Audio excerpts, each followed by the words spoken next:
So if you have overspray on the vehicle, like I say, use your solvent. Once you use your solvent, it's going to loosen up the paint that's on the surface, the overspray that's on the surface. Then you clay the vehicle.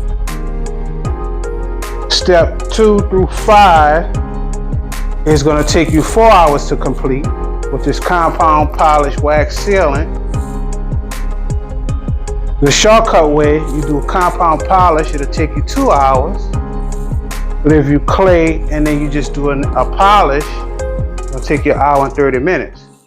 So when it comes to the overspray, what removes overspray off the vehicle? You have to clay it.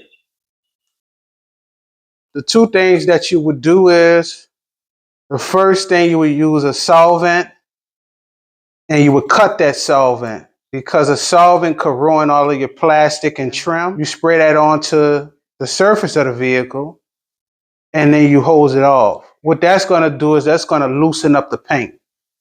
It's going to loosen up the paint enough for you when you come back and you clay.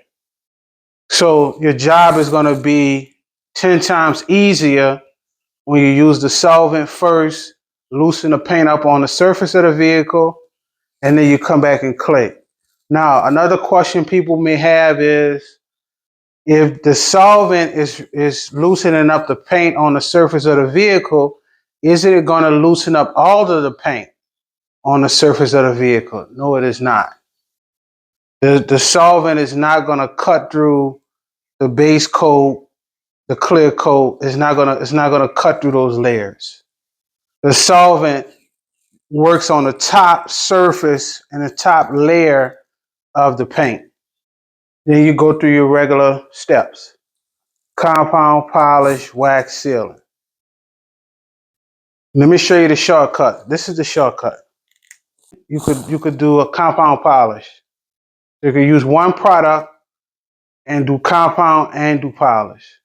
Because remember, when you clay a vehicle, it leaves micro marring. And then instead of compounding and polish, you can just polish. Why? Because the scratches are so fine that a polish will correct it, will correct the paint.